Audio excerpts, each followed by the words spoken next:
going on, guys? I'm Alex Trader here with Brandon Beasley, and we are the 479 CardsCast. And today we've got some big news on the Dallas Card Show. We've got Brandon going to that. I'm going to kind of give you his entry game plan and what he's looking to accomplish while he's there, as well as what he's done over the past week to build up his collection and, take advantage of what's been an upward trending market over the last couple months and weeks, especially. And to finish off, we just kind of want to look at some of the market shifts that have happened recently and what to be looking for here in the coming weeks. So, Bees, actually, before we get into Dallas, I think it might be a better idea to start off with what you've been doing this week. So this week I've just been going through a lot of my inventory, looking at what I have and looking at stuff that was worth throwing out there that people may be interested in, and just selling on Facebook and just reaching out to people, having people reach out to me and moving stuff. I ended up moving stuff for 2 nights, and then earlier this morning finished up a deal. I showed a guy like a cheap Kansas City slab was like $15, and he was like, let me see what else you got. And I had my Chiefs all aside, so I showed him pictures of it all, and he was just like, how much for all of it? So I ended up selling all that out. So over the week, I've just cards that have just been laying around. I've made $1,000 just from cards that were sitting and just collecting dust and just stuff that I didn't love, and none of it was big. Biggest thing was probably $50. So all of it just kept adding up, and that's just how that came about. So sale wise, I did that. I did a good bit of trading today. Ended up trading out a lot of dollar cards, $5 cards, $2 cards, and ended up trading into a 1997 Metal Universe complete set, which has the Tim Duncan rookie, Kobe Bryant second year, Jordan, and all kinds of players in there. And also picked up a LeBron. If you're watching on YouTube, you'll see just a Jim Grading rookie. Nothing special, 50, $100, but it's something that people are loving. It's LeBron James. Everybody loves LeBron James. So it'll sell. Someone will want it eventually. So I knew that was something that would be good to pick up. I also traded with somebody else. I had a 1964 Topps Giants Mickey Mantle BGS 7 that it's a big slab. I picked it up at a card show about 2 months ago for $90, and I thought it was a good deal. It's just a market I didn't think had moved too much. Fast forward 2 months, it's somewhere around $200 to $300, and it just wasn't something that was really easy to move. So I moved into smaller bits of it. I moved into a Kobe Bryant Rookie Rage rookie card.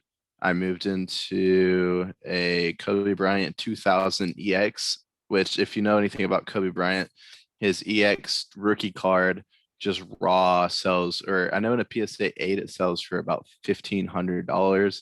It's super hard to grade, so it's like a cool card. It's from the 2000s, so I mean it's nothing special. It's his fourth year. Also picked up about 50 to 60 2021 Topps rookies, as well as a Topps Chrome Alex Baum. Supposedly he's supposed to be the next guy. He's supposed to be real good. So just did a little bit of prospecting. Also picked up a Willie Mays signed baseball with COA as part of the deal for the mantle. The guy was really wanting the mantle and just didn't know if I had the stuff, or he had the stuff to trade for it. And there was a few things that I was eyeing, and it's just stuff that I figure I know I can probably move decently, and it's just shouldn't sit around all too long. Willie Mays ball may sit around a little while, but that's something I'd be cool sticking around with for sure. Yeah, and just a quick plug here. Like you said, if you're watching on the YouTube, then you get the bonus of seeing all the cards that he's showing as he talks about cards. Most of the time there's going to be them being held up on the screen. So that's just one of many reasons. You also get to see our lovely mugs every week as we do this podcast. So make sure you guys check out the 479 Cards YouTube channel if you want to be able to experience that. Now, sounds like you had a busy week in terms of, buying, selling, trading, picking up some stuff. What's your inventory looking like heading into this big Dallas card show? So heading into Dallas, I'm mainly focusing on slabs or anything bigger that I can bring with me. I've stayed away from buying lots of cards just to just because I'm trying to save the budget for Dallas a little bit the last 2 weeks, and I've just been grinding, trying to make a little bit of extra money to spend, and also trying to get stuff together. So my plan to bring into it is the LeBron slab that I showed, as well as the full 1996 Metal Universe set. Some of my inventory I got right now. It's a raw Tim Duncan rookie that I found the other day that I just completely missed. Got a Dak Prescott PSA 9 rookie phenoms jersey patch. This is a pop 2. It's only 2 graded higher, so it's pretty unique. Deshaun Watson chivalry. Uh, Gem Mint 10 out of 199. It's a pop 1, only one that exists that's graded. I got a Derrick Henry 9.5 RPA from Spectra out of 25 that I'm going to be bringing with me as well.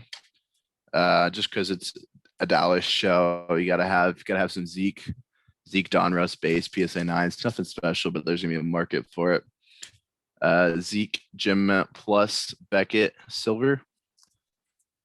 That one's probably gonna move pretty well. We'll see if this one moves. I got an OPG Wayne Gretzky not rookie, but a 1982 card insert that I traded into, and it's taken off since I got it. And I wasn't even expecting that. I just thought it was a cool card. So I wanted it, but it's moving. So it's got to move at one point in time. I also got a Tracy McGrady rookie from Press Pass. It's pop 13 the last time I checked it. Also bringing my Favre 1 of 1 that's signed twice, both on the card and on the patch. So that's the plan of what I'm bringing with me so far, as well as cash, just to make deals a little bit more liquid and being able to pick up some things. You want to be able to trade with it, and you want to be able to sell. I don't want to sell out of everything I'm bringing. I want to bring stuff and be able to trade with it. I want to get some cash out of it, but I also want to get cards back that I think have potential to keep going up. Obviously, what I'm bringing has potential to go up. A lot of it's off season, a lot of it's football, so it has potential to go up. Try to maybe get into some more baseball. I know baseball is going to be a real hot market going into spring training, which has happened, I think, the last week. And coming up into the season, I've got baseball I'm sitting on waiting for season to roll around. So I think that's really what I want to do. I try to move half of my stuff for trade, half of it for cash, and just move it around, because at the end of the day, whenever you go places, cash is king, and people want some cash at the end of the day. And if you don't have anything they want, you're gonna have to pull out some cash at the show. So it's definitely the game plan heading into it. And you mentioned it there that it is just about to be heading into opening day for baseball season. And a little bit of a teaser here, but we do have our Trader Talk Sports Network baseball guy coming in, Pete D'Alessandro, coming in to talk about, what kind of players are going to be able to make a splash in terms of, rookie of the year. Maybe someone finally wins an MVP that's not named Mike Trout, stuff like that, might be able to impact which cards are big risers and which cards you might want to take a flyer on and kind of dump off. You mentioned bringing cash and looking to kind of keep your inventory relatively full as you're making the trades and buying and selling. What's your game plan? What's the card that you are most kind of looking for in terms of what you think has potential heading into the next weekend? So heading into this weekend, I know I'm going to be overwhelmed just based off of the sheer size and everything I've heard about the show. I'm honestly hoping on living in those $1, $2, $5 bins. I've heard very good things about those in Dallas. It's more local people that are able to get those out, other than the people that are flying in with limited inventory. That's mainly just slabs. And going through those local people's stuff, and there could be some really good stuff in there that's just sitting around. And I've heard good stuff of dollar bins having even $25, $30 cards just sitting around in them. And most of the time, a lot of the people there have such a high inventory value that the dollar cards, anything less than $50, maybe even 100, is nothing to them, and they just want to get rid of it just to get out of their house. Or so I mean, that's one thing that I'm really gonna be looking for. For the higher value of me trading out and buying some things, I want to try to get into some low numbered, serial numbered cards, maybe some parallels, try to move more into goats. I like moving money into the goats. I feel like the goats are established. Their values aren't going to absolutely tank. They have a floor that's pretty established, and they have a career that's already happened, or it's still happening. Like LeBron, for say, it's still happening, still going on, and it's probably still just going to keep getting better. I mean, he hasn't really shown anything that's made his prices go down. His stuff's gone up like crazy in the last 6 months, and it's probably still going up. It's gone down a little bit in the last couple of weeks, but that's because everything, when it goes up, it's got to come right back down at least a little bit, make a new floor. Um, so that's one of the things I'm looking for, is established or just numbered cards. I have that Deshaun Watson out of 199. That's a pop one. I want to try to move that maybe into like a Dak Prescott out of 99, or like a Deshaun out of 99 that's graded a PSA 10. That way it's more rare and it's not something that you're going to come across every single day. And that's what the people want at the end of the day. Nobody is going to want a Tom Brady base card from his rookie year. I mean, people are going to want it, but they're not going to be seeking after it as heavily as a Tom Brady out of 99, or a Tom Brady autograph out of 100 or something like that. You want the rare stuff. You want to be able to say, I have that card and nobody else really has it. And so that's where the draws at the end of the day. That's also where you get leeway and you have more control over what you got. Like the Brett Favre 101 I have, it's the only one that exists. I make the price on it. Nobody can tell me what it's worth. There's no other out there that are signed twice that I've noticed. So I control the market on that completely. My Deshaun Watson, it's pop one. You can look at other cards out of 199 that are graded a gem mint 10, but it's a rookie, and so you get to comp it with the rookies, and you also have to be able to look into it and be like, all right, look, this is the only one that exists. There's not even graded lower. Why is that? Why is it so rare, and why has nobody even tried grading it? And maybe out of all the other stuff, they're still sitting around in boxes. A lot of people aren't touching 2017 product because it's so popular, because you got Patrick Mahomes in there as well, and it's just a really really solid rookie class. So a lot of that product's not even being opened, which then comes with the risk of, oh, if I open this, it's not going to really have anything possibly. My buddy had a 2017 Optic blaster box that he got the other week at the card show, and he ended up giving in and opening it. And he said he started pulling over the card, and he saw Chiefs and he saw rookie, and he about had a heyday, all for it to realize that it wasn't even Patrick Mahomes and it was some other cheap rookie. And he was not happy about that whatsoever. Took the risk on opening it, and they just realized, damn, that's not what I wanted. And I just opened a $250 box and got a card that's worth maybe $5. So at the end of the day, all that wax that's just sitting around is risk reward. And you never know if you're going to pull that Patrick Mahomes, Deshaun Watson, anyone else in that Mitch stellar Trubisky. 2017 class. You could pull a Mitch. I got a few Mitches just chilling around in my dollar bin. He's not going to do anything. I know people who have money on Mitch that he's going to be out of the league. One of my guys that I deal with said he has $500 that Mitch would be out of the league within 5 years of signing with the Bears at the beginning of his rookie contract. So he's waiting for him to get out of the league. I don't see him lasting long, but that's also what just makes that class so much more valuable. You have Patrick Mahomes, who's stellar. He keeps going up, up, and up. People just have more expectations for him to be possibly even like the next Tom Brady. Like his expectations are through the roof. And if Deshaun Watson leaves the Texans, God, I hope he does, because he's stuck in an organization that he hates and he won't even play for them if they keep him. That's going to keep going up. And there's other rookies in that class that are still pretty solid too. So with those products laying around, the prices on those just keep going up, just for people to risk not even getting what they want.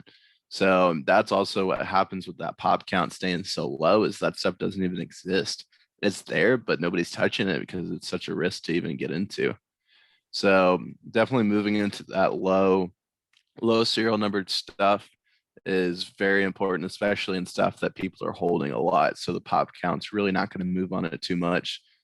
Um, like I have that Derrick Henry out of 25. That's low pop. Someone's going to want that. It's out of 25. It's a 9.5. I haven't checked pops. I'd be surprised if it's a pop two. It's probably a pop one. There's probably nothing. There's definitely not any higher. Patch cards are so hard to grade. And if there is, there's probably one that's graded lower, but it's probably not anywhere near what I got. So definitely just controlling the market on cards is also gives you a heads up on negotiating. If I see a card I really want and it's one that's not the most rare, Say it's a card that's not even numbered, or like a card out of like 250, and there's 25 of them that exist like out there, and and there's multiple at the show that I've seen, and someone really wants my Brett Favre one of one. Well, they're not gonna be able to say, well, can you come down to this while I'm looking at theirs? And I'm like, the guy next door has it for $200 cheaper. So why don't I go, hey, give him my Brett Favre, and you can miss out on it. So that gives me leeway there. People are gonna come up to what you got if you have the rare demanded stuff. And that's one of the things that I like to target. Um, I'd love to get into a Kobe on card autograph. If I'd move all my stuff for it, maybe. But that's just stuff that he's not signing anything anymore. RIP Kobe. But that stuff just isn't, it's not coming around anymore. And like even Michael Jordan and LeBron autographed cards, those don't come around very often. I know Jordan and LeBron signed for Upper Deck and Upper Deck only, and they only sign once every year, and so they're not even signing that much. They don't make much off of that. It's for the consumer at the end of the day. It's not your generic autograph that anyone's going to be signing. I could reach over in my box right now and probably grab an autograph out of from just about anybody, and I bet you that person's signing hundreds, thousands of stickers, making $5, $10 a piece on them. And that's just, and they actually get stuff out of that because, I mean, if you're on a contract and you're not making much money at all, like your rookie contract, and you fall out of the league, you're going to be signing everything you can. That's $5 there, $5 there. LeBron and Jordan, they don't need it. They have brand deals, they have contracts that they've been a part of, and that stuff's just scarce, and that stuff's what people want. And at the end of the day, scarcity and demand are the two biggest things you can ask for. If there's a demand and it's scarce, people are going to want it, and people are going to pay that premium for that. So definitely my goal is to move into some lower numbered quarterbacks, possibly move into some numbered vets like Jordan, LeBron, Kobe, maybe even pick up some Tim Duncan. I know Tim Duncan's market hasn't really moved all too much yet. He gets inducted here in May, with Kobe and a few others. So that's definitely one I'm eyeing. Also looking at Dirk. Um, Dirk's probably coming up in this next class for Hall of Fame, I believe. His stuff is just now starting to come up, but I feel like it still has plenty of room to grow. So that's something that I'm definitely going to be watching and doing my research on before I head down to Dallas, and possibly get in on some Dirk and maybe plan ahead, look at some players in the 1999 rookie class, maybe in the 2000 rookie class that aren't playing anymore, and see the market on those, how well they're moving, and see if there's room for those to grow. I think whenever they possibly have the chance to get into the Hall of Fame, or even if it's like a no-brainer to get into the Hall of Fame, just do my research and find what I want to move into. And especially from this week upcoming, that's definitely what I'm going to be heavily focusing on, is not more of what I have next to me. It's going to be more of looking at what I want to get and what I think has room to grow. And that's mainly what my week coming up to is going to consist of. Coming up to the night before, I'll go over all my stuff I plan on bringing. I'll put a price on it, or a price slash trade value on it of, hey, I want to get this value of a card out of it, but I also want to get this much cash out of it, or just a straight up cash price or a straight out trade price. So I'll have 3 different prices marked into each card I got. That way I know what I'm moving, and I know what it's worth the day before I even go. So the market's not going to be moving on it much at all, except for in the next day. So unless something crazy happens, that card's not going to tank, and that card's not going to go up like crazy in a day. So definitely pricing out my inventory before I leave. I'm heading down Saturday morning, getting there before start of the show Saturday. So it's gonna be day 2 of the show. Probably hanging around the whole show all the way till 6 o'clock, and then grabbing me a bite to eat after that, and then heading into this trade night I've been hearing about, where everyone just has their cards and they're just trading with one another and making deals that way. And if I still got cards at the end of the day, I might give that a look and see if I can trade into something that I want. So that's the plan going in the day 1 for me, and day 2 of the show, and then day 3 of the show and day 2 for me the next morning. Go into it and just do the same thing I have been, and kind of keep an eye on a couple that maybe I noticed the day before that are still around.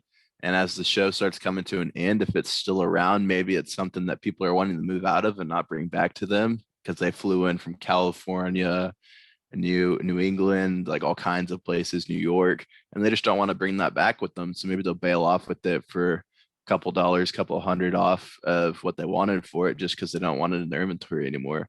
And so I'll be looking for that kind of stuff as well. Maybe have luck with that. I'm not sure. That's not something I'm familiar with, but it's something concept wise that makes sense to me and maybe a power move to do through the show and just things to keep an eye on that may be around that I can get before I drive back up. So that's my plans going into Dallas this week.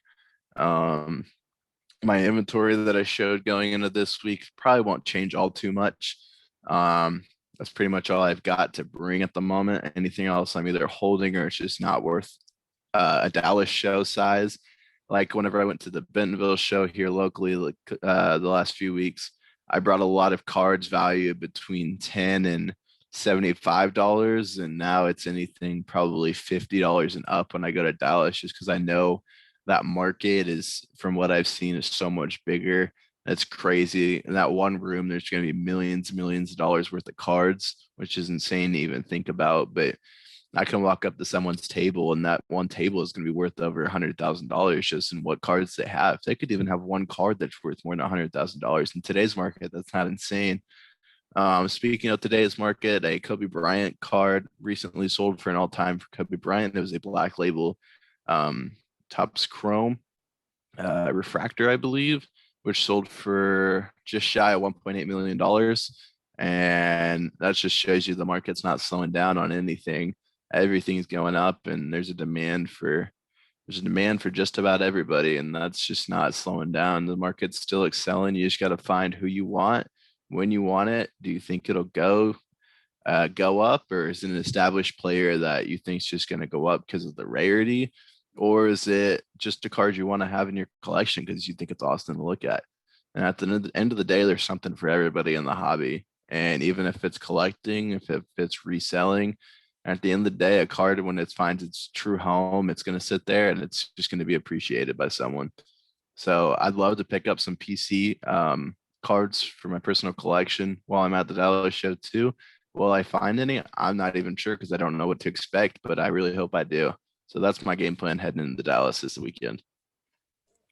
For sure. And I mean, as you know, and even I've noticed, walking around the card shows, whether it be Fayetteville or Fort Smith or Rogers, you see bundles of Arkansas and Oklahoma players. So, I mean, heading to Dallas, like you said earlier, someone's going to want an Ezekiel Elliott. Someone's going to want a Dak Prescott. And speaking of Dak Prescott, before we get into the last topic that we had planned out, I think something that I think is kind of interesting is whether it be Deshaun Watson or Dak or Mitch Trubisky or Sam Darnold, there's going to be a huge quarterback shuffle this offseason. It's a stack draft, and I just, from just a college and NFL fan who's starting to get into collecting, what kind of an impact is that shuffle going to have on say Dak rookie cards or Deshaun Watson rookie cards or Sam Darnold rookie cards? That shuffle's huge. I watched something earlier for, I think it was ESPN. A guy was talking about 15 teams that their quarterback is not stable. They don't know if there's no telling who's going to be the quarterback there next season, if they're going to resign their quarterback, if they're going to pick somebody up, if they're going to draft somebody, trade for somebody. It's just unknown. And for the quarterbacks, you're kind of planning on either where they're gonna get traded to, or if they're gonna stay where they're at. For me personally, I think Dak Prescott. I know I've heard rumors of him actually finally constructing a contract with Dallas here lately. So hopefully he gets that set in stone. We've heard the rumors with Russell Wilson talking about his 4 or 5 places he wanted to land if he happened to get traded, but he didn't necessarily want to. But if he was, those would be his places. With Dallas being one of them, I just don't see that happening. I see Dak Prescott staying still there. Even coming off of an injury, he was playing stellar last season. He was the passing yards leader. Even after 2 games after he was already injured, he was still on top of the league in passing yards, which is absurd. And just curious to see what he could have done with even such a poor team that Dallas was last season, what he could have been able to put up stat wise. Same thing with Deshaun. I know he puts up crazy stats even on a very subpar Texans team, which is an organization that's just falling apart right now. It'd be funny to me if he went to Arizona and joined up with JJ Watt and DeAndre Hopkins. I'd find that so funny, but we all know it's not going to happen. Kyler's the man over there. I think Deshaun Watson will probably end up in either Miami or Chicago. I don't think Chicago is going to happen. They're too high on Trubisky for some reason, or whatever else they got going on there, or even the Jets. I know Deshaun Watson's actually kind of here for the Jets because what if he goes there and he turns around a 2-14 program and turns it into a positive above 500 team? Like that's just showing how powerful of a quarterback he could be, and that would just raise his market even more. I feel like if he got traded to the Jets, it would be quite an interesting trend on his card prices. There would be hype and there would be unhype whenever he got traded. I feel like most people, if he got traded to the Jets, they'd lose the hype and people would try to bail out of his cards and his prices would actually fall. And then you'd see a true movement during the season of how well he actually plays. If he plays poorly, it's just going to stay constant and probably a decline of some sort. But if he turns that Jet program around, if he went there for say, and they went above 500, even made the playoffs, which would that I don't, if anyone can do that, that would just be insane. If Tom Brady went there, I don't even know if he could turn that program around to a positive winning record. But just if that happened, his card market would explode if he was able to turn a Jets program around just by him and a few other weapons that they maybe could pick up. But it really just depends on how they play out and the market that it's in, and how popular that team is. Really, I know Jets fans are diehard Jets fans. You got to be a diehard Jets fan to be a Jets fan at the end of the day. So so they'd be all over it. Anyone that's not a Jets fan probably wouldn't be too excited about it. If it's to a program, say that Deshaun Watson got traded to Dallas, it's not going to happen. But say he did, the Dallas Cowboys, their fans, their market, they're insane. They love their players. It could be just about anybody, and they're all over them. If he got traded to a big market team like that, where it gains a lot of attention, his name's thrown around the news, it's thrown around everywhere. It's going to draw eyes, it's going to draw attention, and when there's attention and there's interest, there's people buying into the market, and what only thing that's going to do is bring it up. So that may cause an initial jump, but then it would come back down to a floor after that hype, and it would come down a little bit. So that's when you'd want to sell if it got traded to a big market team like Dallas, for say, where they have a lot of eyes, a lot of fans. You'd want to sell pretty much right when it gets traded, unless you're firmly confident in his abilities and you think that cards are going to rise, keep rising after that. That'd be probably one of your best times to get out of it. So it really just depends on who ends up where, and especially with the draft coming up.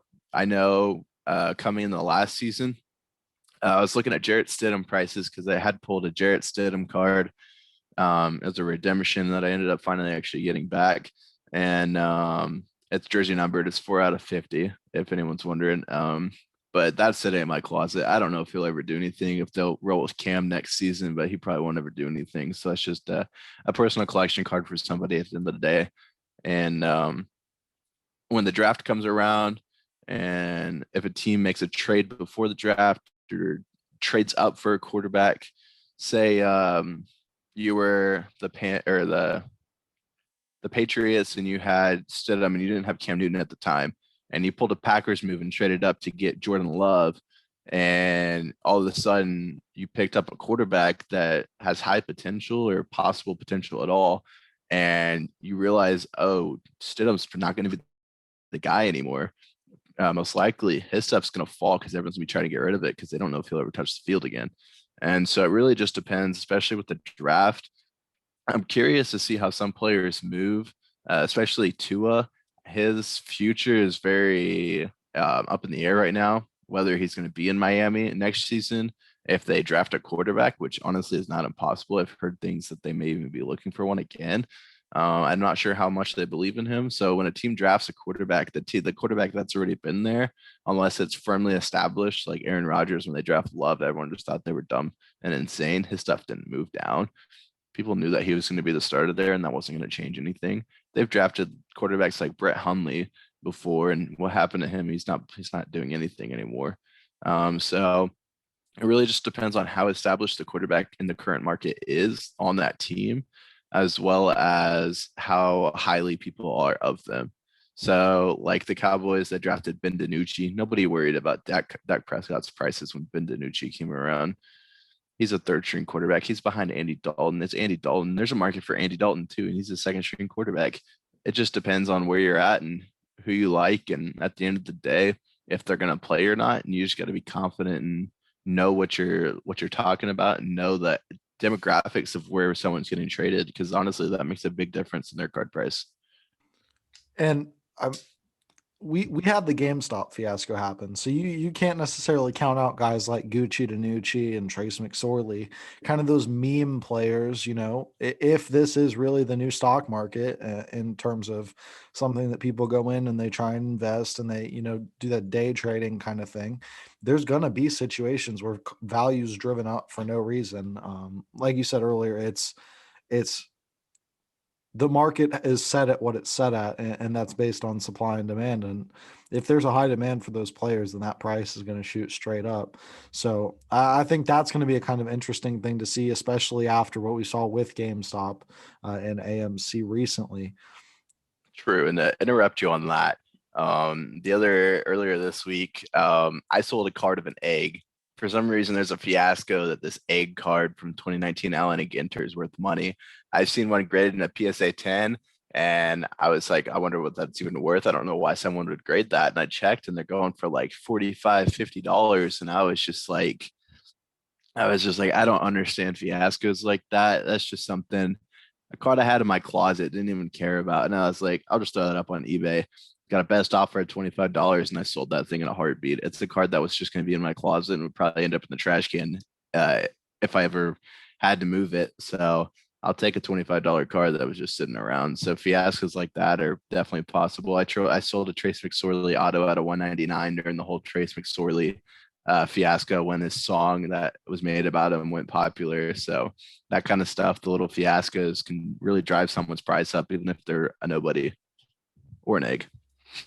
Yeah, I mean, and like you were talking about with Tua kind of being phased out of Miami. I mean, there's no one better to ask than the guy who's on his own roster. Josh Rosen was the guy in Arizona, and then he got traded. And as soon as he got traded, he was the backup there in Miami as well. So you never really have that set, which rookie is going to come in and star and which rookie's not.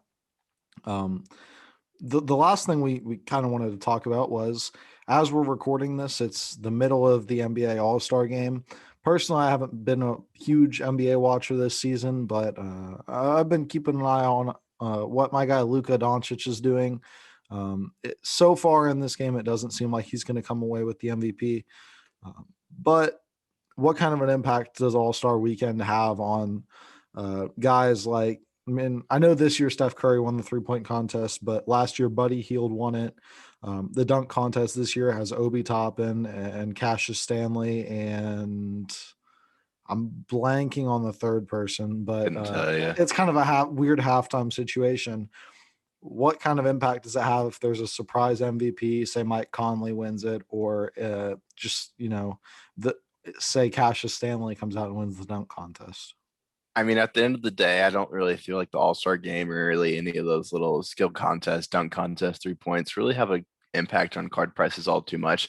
At the end of the day, they're all having fun there. I watched a tip off video of, I think can't remember who it was, but he just kept jumping up before the whistle was even blown. He jumped up like 3 times to get the ball. They're all just there to have a good time. They're getting paid to be there. They get paid extra for being in the All Star game. They're just having a good time.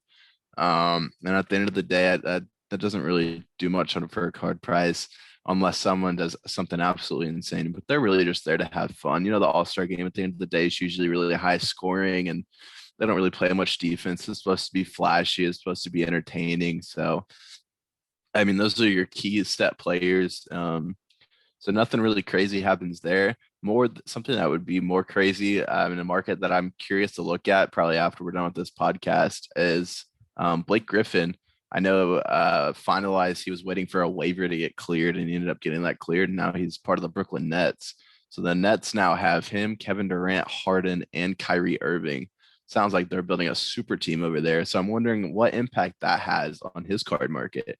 And just small news like that, player moving teams and even to a powerhouse team like the Nets are this year, that has a direct impact on your card prices. And even when the rumors even began of, hey, if his waivers clear, he's going to be a net. That I bet you that moved his prices upwards because people think the Nets have a chance to win the chip this year, and I definitely think it's possible that they could bring that away. I'm not a huge basketball guy, but I know in a market where money's made and when money's there to be made, that I pay attention to it a little bit. That's why I'm trying to get into baseball a little bit because I know I used to be really big into baseball, but 9 innings sitting through watching isn't the most interesting thing for me. But who knows? There's players there that like Mike Trout that are just flashy. They hit home runs. They're good on the field. They're good off the field. I know Mike Trout has a really good off field presence as well. Um, Not even just watching the games. I hear good things about him, and that's the kind of stuff that you want in players is a good off field presence as well. So if you're watching the All Star game and those players are having a good time, that's going to help them. If a player's at the All Star game, he just looks like he hates it there, and he's kind of just goofing off, and he just doesn't look like he's having a good time. That's not going to be a good look, and that's just not going to be something that people are really into. And honestly, that would probably hurt someone's prices at least a little bit, just because the off the court, off the field, off the whatever, off the ice, cover hockey a little bit. That has an impact on your prices at the end of the day. So I mean, you just got to be careful with what you're doing and who you're looking at because you never know what they're going to do if they're going to end up cut after a few weeks because they ended up deciding to screw around and end up at a strip club and then they're on a new team a few weeks later. Yeah, that one seemed a little bit like a personal shot, but A little bit, yeah. there's definitely something to be said about that players who have that it factor in terms of their celebrity off the court are going to have a bigger you know fan base and a bigger demand for more of what they're doing. And that's going to be something interesting that we see more with the social media age in sports.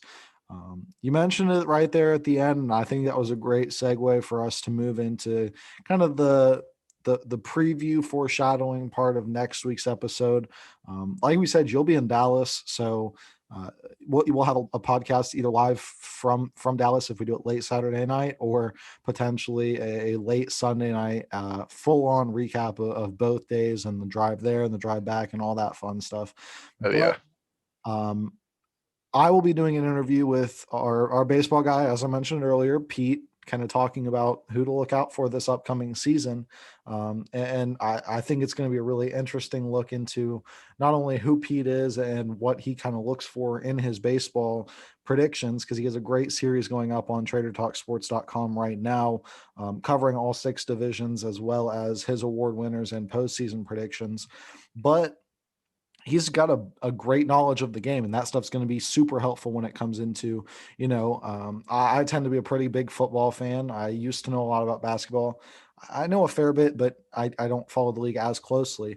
There's something to be said about expertise within knowing what you're talking about in your sport when if you're looking at players that are on the rise more than just the X's and the O's and the dollar signs next to them.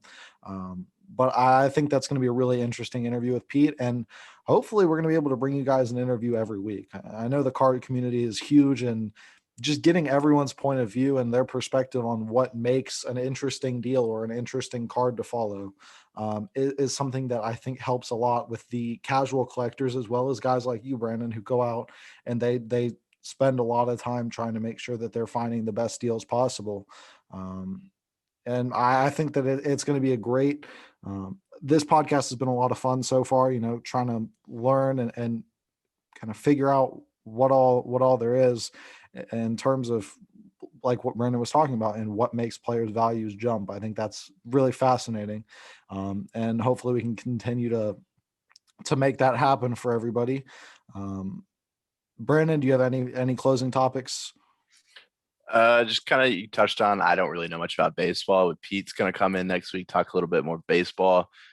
Even just hearing news on people. You hear about what they're doing or anything that's going on, that has an impact on people's card prices. I know I don't really know much about baseball, but I know a little bit about prospecting. You saw me move. I grabbed a Gleyber Torres Topps Chrome rookie from my closet that I got sitting around. Um, Not a Yankee guy. I don't like the Yankees, but I from the little bit of baseball I've heard good news about him in the offseason so far already. So that's something I look at. Guy I'm big on, Cody Bellinger. I got a good bit of Cody Bellingers. That's my mainly my baseball guy that I know. Two of the young guns that I'm looking at so far, Luis Robert and Fernando Tatis Jr. Definitely two big baseball names to watch. And the fun thing with baseball that's different from other products is you release products called Bowman Chrome, First Bowman, stuff like that, where it's a player's card like Jason Dominguez, who hasn't played in the league yet, and he's playing in the double A, triple A system, and they'll have a rookie card out 2, 3, 4, 5 years before they even hit the league.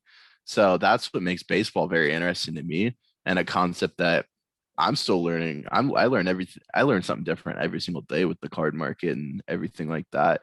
And I just find that really interesting. You could have a rookie card out 4 or 5 years before you even do anything, or 4 or 5 years before you're even out of the double A, triple A system, and you never even touched the majors. So that's definitely baseball market wise. That when Pete comes on, I'm definitely really interested to hear what he's got to say and take some of that knowledge that I learned and bring that over to the baseball side of the market that I'm trying to learn, because I know that it's a market that's definitely getting very, very hot, very, very fast. Yeah, and speaking of getting very, very hot, very, very fast, we've got a ton of content going up on tradertalksports.com. At least one blog post a day for well over the last 2 weeks. We're going to keep that trend going. We've got this podcast, the Razorbucks podcast, if you're more of a college football, basketball guy.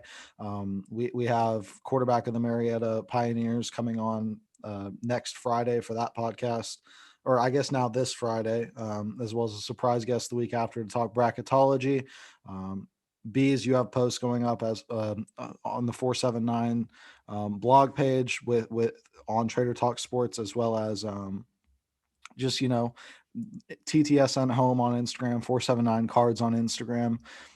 Tons of content for you guys if you're sports fans, and if you're fans of not only just seeing the cards but also learning why the movements happen within the actual games. Then make sure you guys give all those a follow, check out the website, and especially if you guys want to see the video version of this podcast, as well as hopefully some openings later on, some kind of Mail Monday type stuff, check out the 479 Cards YouTube channel for more of that. I guess with nothing else left to say, make sure you guys tune in next week. I'm Alex Trader, and for Brandon Beasley, we are the 479 CardsCast.